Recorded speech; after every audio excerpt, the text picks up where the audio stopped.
Salutare tuturor și bine v-am regăsit! Numele meu este Gino, iar astăzi am pentru voi review-ul telefonului Google Pixel 2 XL. #TeamPixel.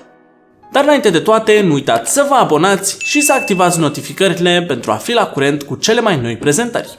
Și acum, haideți să trecem direct la unboxing-ul telefonului. Imediat ce ridicăm capacul, suntem întâmpinați de dispozitiv în sine, dispozitiv asupra căruia ne vom îndrepta atenția imediat. Deocamdată îl punem deoparte și să vedem ce alte accesorii ne-au mai inclus cei de la Google în cutia acestui telefon. În primul rând avem documentația, mai avem aici și un adaptor de la USB tip A la USB tip C, o adiție foarte bună. Mai avem câteva cabluri, un cablu de încărcare USB tip C la ambele capete, mai avem un adaptor de la jack de 3,5 mm la evident USB tip C. Și în ultimul rând mai avem și încărcătorul acestui telefon, încărcător ce va necesita un adaptor pentru prizele de la noi. Telefonul beneficiază de un design cel puțin interesant, având corpul alcătuit din aluminiu și o inserție de sticlă în zona superioară.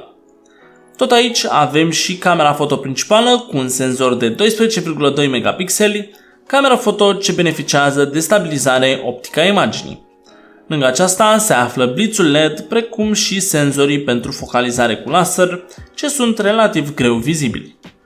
Pe partea din spate, dar de această dată în zona de aluminiu, avem foarte frumos integrat senzorul pentru amprentă și undeva mai jos se află și brandingul celor de la Google.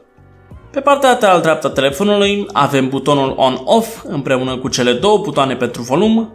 În zona superioară se află microfonul secundar, iar pe partea lateral stângă, sertarul cartelei SIM.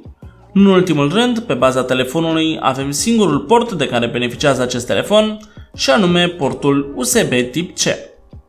Pe partea din fața telefonului, în zona superioară, avem camera foto frontală cu un senzor de 8 megapixeli, cameră ce este poziționată alături de unul dintre difuzoare și de senzorii acestui telefon. Ecranul este un panel pe OLED cu o diagonală de 6 inch și o rezoluție de 2880 pe 1440 de pixeli. Sub ecran avem un al doilea difuzor, ce face ca acest telefon să ofere un sunet stereo de o înaltă calitate. Telefonul rulează sistemul de operare Android 8.1 Oreo, sistem de operare ce vine la pachet cu interfața deja clasică a celor de la Google, numită Google Now.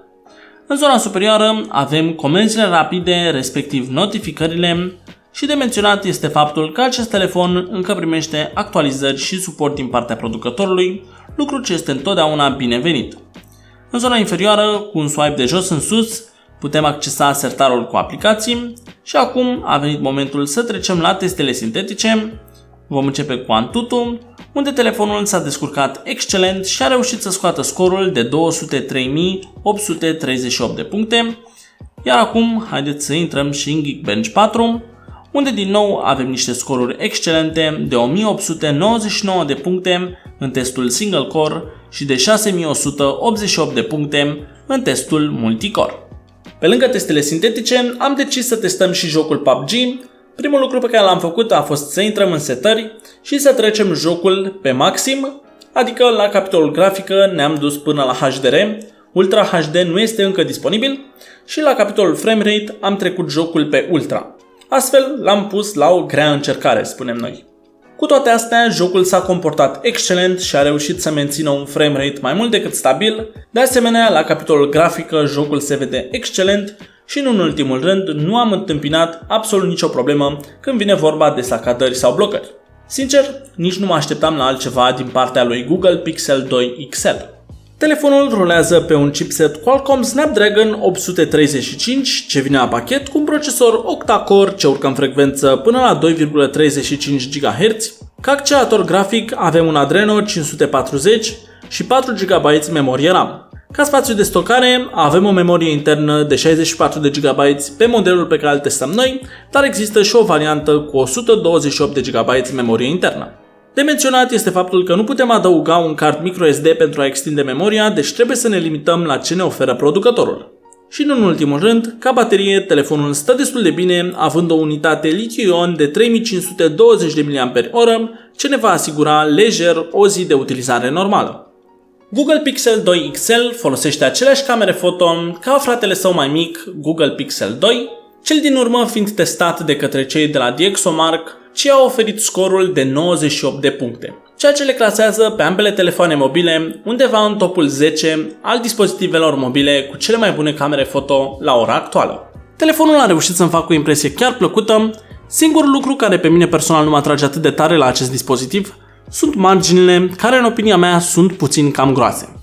În zona superioară și în zona inferioară avem difuzoare, ceea ce este un lucru excelent, dar marginile telefonului ne oferă o funcție destul de interesantă, dar totuși sunt în continuare groase. Funcția despre care vă vorbesc este faptul că putem strânge pur și simplu de telefon pentru a accesa diverse comenzi rapide. O funcție utilă, dar aș fi preferat niște margini ceva mai subțiri. La momentul review-ului, Google Pixel 2 XL costă undeva la 4000 de lei, ceea ce îl face un telefon relativ scump. Și acum, haideți să discutăm de alternativele pe care le avem la Google Pixel 2 XL. În acest segment de piață, concurența este una destul de acerbă și avem din partea celebrului producător Nokia modelul Nokia 8 Sirocco, ce vine cu un finisaj de calitate, performanțe excelente și, nu în ultimul rând, Android One. Pentru cei pasionați de fotografie, Huawei a creat modelul P20 Pro, ce vine la pachet cu 3 camere foto principale, realizate în colaborare cu celebrul producător Leica. Iar în cazul în care sunteți fani Apple, puteți oricând merge la sigur cu modelul iPhone 10. În concluzie, telefonul Google Pixel 2 XL ne oferă o experiență de fotografie deosebită.